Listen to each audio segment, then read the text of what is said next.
সরকার যেন সঠিক পথে চলে, সরকার যেন সোজা হয়ে যায়। বাংলা কথা হলো সোজা হয়ে যায়। সরকারকে সোজা করার জন্যই বিরোধী দলের দরকার। তো বিরোধী দলের কাজই তো এটা, সরকারকে সোজা করা। এখানে হেরে যাওয়ার আর জিতে যাওয়ার তো কোনো বিষয় না। এটা রাজনীতিতে আমরা যারা নাকি বাইরে আসছি তারা হয়তো বা এগুলি নিয়ে আলোচনা সমালোচনা করি, কিন্তু রাজনীতির আসল বিক্রিটা হলো এটা। বিদ্যুতের ব্যাপারে যেটা বলছেন, বিদ্যুতের ওই যে আমাদের ইঞ্জিনিয়ার সাহেব তো বসে আছে, বলছে আপনারা তো দেখছেন গ্রাফ আছে, বিদ্যুতের চ্যালেঞ্জ কখনের নিচে। উনি কথাটা কিভাবে বলছেন? উনি বলছেন, এটার আবার ব্যাখ্যাও দিছে। উনি বলছেন যে বিদ্যুৎ নাই, মাইক চলছে, বাতি জ্বলছে, সবকিছু চলছে, সামনে লণ্ঠন লাগায় বলছে বিদ্যুৎ দাও, গ্যাস দাও, নাইলে গদি ছেড়ে দাও, স্লোগান চলতেছে। তখন এটা আসিফ মাহমুদ আবার ব্যাখ্যা দিছে যে ভাই আমরা জেনারেটর দিয়ে চালাইছি। যাই হোক, এটা হয়তো রাজনীতির রেটরিক অনেক কথাবার্তা থাকে, না হলে তো রাজনীতি চলবে না ভাই। কেন বিরোধী দলের দরকার, কেন সরকারি দলের দরকার? যেটা 17 বছর ছিল না, যে চর্চা ছিল না বিদেই একজন স্বৈরাচার হওয়ার সুযোগ পেয়েছে। যদি এই চর্চা অব্যাহত থাকতো তাহলে কোনো ব্যক্তি রাজনীতিবিদ স্বৈরাচার হতে পারে না, হলেও সে বেশিক্ষণ টিকে থাকতে পারে না। রাজনীতির বিউটিতে হইলো এটা, বিরোধী দল সরকারি দল দুই দল মিলে যে এই সমস্যার সমাধানের কথা বলবে, একজন চ্যালেঞ্জ করবে আর একজন পাল্টা চ্যালেঞ্জ নিবে, এটাতে জনগণ উপকৃত হবে, সরকারের কাজের স্পিড বাড়বে। তা নাহলে সে বুঝবে যে বিরোধী দল যেগুলি কইছে তাহলে এগুলি সত্য, জনগণ এটা মানবে বা বুঝতে চেষ্টা করবে। ক্ষমতা তো কারোর জন্য চিরস্থায়ী না, আপনি তো আবার ভোটে আসতে হবে। তখন তো এই কথাগুলি তখন উচ্চারিত হবে ভোটের মাঠে। সেহেতু আমি মনে করি যে এই বক্তব্যগুলি আসতেছে, এটা বক্তব্য আসাকে আমি অ্যাপ্রিসিয়েট করি। সমালোচনা সঠিকভাবে করে যারা রাজনীতিবিদরা করছেন, আমি তাদেরকে সেলুট জানাই। রাজনীতির বিউটি হলো এটা, রাজনীতিকে চালাতে হলে এইভাবেই কথা বলতে হবে। সরকার যেন সঠিক পথে চলে, সরকার যেন সোজা হয়ে যায়। বাংলা কথা হলো সোজা হয়ে যায়। সরকারকে সোজা করার জন্যই বিরোধী দলের দরকার।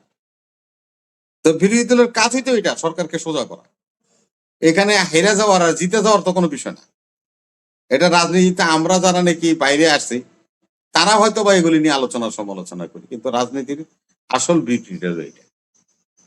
গ্যাস সেক্টর আজকে যে অবস্থায় আছে, 17 বছর গ্যাস সেক্টরে কোনো নতুন কূপ খনন হয়নি। আপনারা মনে হয় শুনছেন যে বাপেক্স নামে একটা গ্যাস সংস্থা আছে আমাদের, বাপেক্স। তারা হলো ডিল করে, খনন করে, কূপ অনুসন্ধান করে। এটা শহীদ রাষ্ট্রপতি জিয়াউর রহমান বাপেক্স এর পত্তন করেছিলেন, এবং বেগম জিয়ার আমলে আপনারা জানেন বোলাতে আমরা পাইছিলাম গ্যাস, ওয়েলেস্টিলিয়াতে পেয়েছি, আরো বিভিন্ন জায়গায় আমাদের গ্যাস উত্তোলন হচ্ছে। এগুলি কন্টিনিউয়াস চলতেছে, এবং যে আজকে আপনারা দেখেন এই যে এই কি জানি সিলেটের সবচেয়ে বেশি গ্যাস উৎপাদিত হচ্ছে, এই সমস্ত কূপগুলি বিবিয়ানা আমাদের আমলে করা ছিল। বিবিয়ানা হ্যাঁ, বিবিএনা আমাদের আমাদের সময়, ম্যাডামের সময় এই কূপগুলি খনন করা হয়েছিল, যেটা নাকি সামিট এখানে সেই গ্যাস দিয়ে বিদ্যুৎ বানাচ্ছে। 350 মেগাওয়াট পাওয়ার স্টেশন আছে, ওয়েস্টেমের 400 মেগাওয়াট পাওয়ার স্টেশন আছে, সামিটের আপনার প্রায় 1000-1500 মেগাওয়াটের পাওয়ার স্টেশন আছে 3টে। এগুলি বিবিএনআর এই গ্যাস দিয়ে কিন্তু চলে। তিতাসের গ্যাস দিয়ে, তিতাসের যেরকম মনে করেন ওই যে মানে ওই যে মনির ভাইরে বলতেছি আর কি, সে নাই মনে হয়, ওর বাড়ি হলো তিতাস, যেখানে আর কি বাংলাদেশের এই যে আমরা যে চুলা টুলা জ্বালাই, ঢাকা শহর চলে, আমাদের শিল্পকরণের সব তিতাস থেকে আসে গ্যাস। দুর্ভাগ্য দেখেন, যে কূপ থেকে এই গ্যাস উঠে উত্তোলন হয় সেই গ্রামটার নাম হলো সলিমপুর। সেই গ্রামটার নামও বলে দিই, ওটা মনির থাকলে ভালো তো, গ্রামটার নাম হলো সলিমপুর। সলিমপুরে কোনো গ্যাস নাই, সলিমপুরে কোনো গ্যাস নাই। সারা বাংলাদেশের গ্যাস আসে তিতাস থেকে। তিতাসে মনিরের বাড়ি, মনিরের বাড়িতে গ্যাস নেই।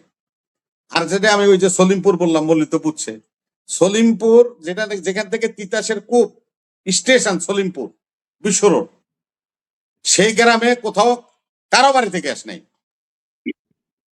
রবি ভাই, এই বিষয়টা সংসদে রুমিন ফারহানা তুলেছিলেন যে আমাদের ব্রাহ্মণবাড়িয়ার গ্যাস দিয়ে সারা বাংলাদেশ চলে, অথচ আমরাই গ্যাস পাই। আবার আরেকটা ইতিহাস কই আপনাদের, ফেনীতে গ্যাস ফিল্ড আছে, এটাকে বলা হলো ফেনীতে দলিয়া করে জায়গাটার নাম, সেখানে গ্যাস ফিল্ড আছে। ওই সোনাগাজীতে কোথাও একটা চুলা পাবেন না, গ্যাস নেই, ন্যাশনাল গ্রিডে চলে আসে। এখন এটার কারণটা হলো কি আমি আপনার বলি, ডিস্ট্রিবিউশন লাইন, ন্যাশনাল গ্রিড, এটা দুই ধরনের সিস্টেম আছে। ন্যাশনাল গ্রিডে যেই গ্যাসটা চলে আসে, ওই যে বাইরে যে মাথা লাগতেছে, আপনি যখনই এটাকে যদি ডোমেস্টিক লাইনে নেন বা আপনি ইন্ডাস্ট্রিয়াল লাইনে নেন, তাইলে ওই ক্ষেত্রর কাছ থেকে যদি কোন রকম লিকেজ হয়, তাহলে ওই ক্ষেত্র পাস হয়ে যাবে। এটা হলো ইঞ্জিনিয়ার টেকনোলজি। এখন আমার প্রশ্ন হলো, আমার বাড়ি তিতাস, আমার বাড়ির সামনে থেকে গ্যাস উঠে, আমি গ্যাস পাই না, কারণ ভাই আপনাকে ওখানে দিতে গেলে লিকেজ হয়, লিকেজ হলে তাহলে ড্যামেজ হবে খুব। কম্প্রেসার লাগে। জি জি জি জি জি দেখেন, এই জন্যই বলছি যে না, আমরা অনেক সময় আমরা তো এই সমস্ত বুঝি না, টেকনিক্যাল ব্যাপার, আমরা অনেক সময় অনেকভাবে হালকাভাবে কথা বলি। আসলে কথাগুলি বলতে হলে টেকনিক্যাল বিষয়টাকে তো আমার জানতে হবে। দেখেন, বিদ্যুৎ এমন একটা জিনিস, আপনি দেখেন মাছ কিনে বাজার থেকে নিয়ে যান, ফ্রিজে রাখতে পারবেন, ফ্রিজিং করতে পারবেন। আগের দিনে যখন ফ্রিজ ছিল না, কোরবানির ঈদের গোস্ত আমার মারা খালারা বলে নিয়ে বুনা করে রাখতো, বাজি করে, তাও সংরক্ষণ করতে 1-2 মাস, এটির ওই মোহরম পর্যন্ত খাইতো কোরবানির গোস্ত। কিন্তু বিদ্যুৎ এমন একটা সিস্টেম, উৎপাদন করবেন, ফ্রিজ করতে পারবেন না, ওকে ধরে রাখতে পারবেন না, বার্ন করে দিতে হবে। ওই যে ভাই বুঝে, বাইরে বুঝে, আপনার যেখানে বিদ্যুৎ উৎপাদন হয় সেই উৎপাদন যদি ন্যাশনাল গ্রিডে থ্রো করতে না পারে ওই পাওয়ার স্টেশন, তাহলে ওই পাওয়ার স্টেশন বিকল হয়ে যাবে, ফাস্ট হয়ে যাবে। তারা তখন কি করে, এটা বার্ন করে দেয়, ওই বিদ্যুৎটাকে পুরা শেষ করে দেয়। আপনার এটা হলো বিদ্যুতের একটা ধর্ম। যে লোকে এই পাওয়ার সেক্টর তৈরি করছে, সে নিজেও বিদ্যুতের শর্ট খাইয়া মারা গেছে।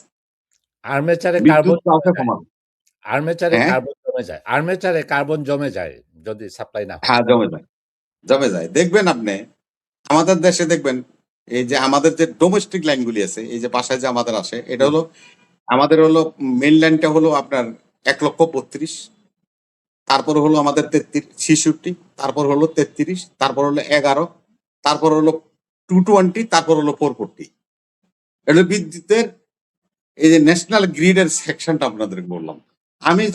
আমি কোথায় হিসাব পাচ্ছি, 220 থেকে আমার 440-তে এসে আমি কানেকশন পাচ্ছি। তার মানে এটা বাসা বাড়ির জন্য। 220 কাকে দিবে, কমার্শিয়াল দিবে। 440 কাকে দিবে, শিল্পকে দিবে। 11 কেবি তাকে দিবে, বৃহৎ শিল্পকে দিবে। 33 কেবিতে যখন আসবে সেটা যাবে সাব স্টেশনে, এখানে 33 কেবিএ সাব স্টেশন আছে, ওই সাব স্টেশনে আসবে, ওখান থেকে 11 কেবি হইয়া 440 220 হইয়া গ্রাহকের কাছে বা ভোক্তাদের কাছে যাবে। কিন্তু মনির ভাই, এখন আমরা দেখেন এই যে প্রোডাকশনই তো করতে পারছি না মনির ভাই, জেনারেশন করতে পারছি আমি না। আমি আমি আসতেছি আপনার কাছে। দেখেন ভাই, আপনি বিদ্যুৎ এমন একটা জিনিস, এটা হলো প্রবাহ, প্রবাহ হয় যখন নাকি দেখবেন বিদ্যুতের এই যে আমাকে বাসা বাড়ির সামনে দেখবেন এই যে বেকা করে লাইন আছে না, এরকম করে বেকা আছে না, এই বিদ্যুৎ এখানে এসে একটা বাড়ি খায়, এখানে 1% লিকেজ হয়, সিঙ্কেজ হয়। সিস্টেম এতগুলি লাইন যত জায়গায় কাটা আছে, যত জায়গায় বেকা আছে, সেখানে বিদ্যুৎ এর সিঙ্কেজ হবে। 1% কোন, 2% কোন, 3% কোন, এইভাবে হয়। আপনি যত চেষ্টা করেন বাংলাদেশে আর সারা ওয়ার্ল্ড, অত্যাধুনিক ওয়ার্ল্ড, যেখানে আমেরিকাতে আপনি বসে আছেন, সেখানে বিদ্যুতের 10% আছে, আছে না ভাই? আছে তো?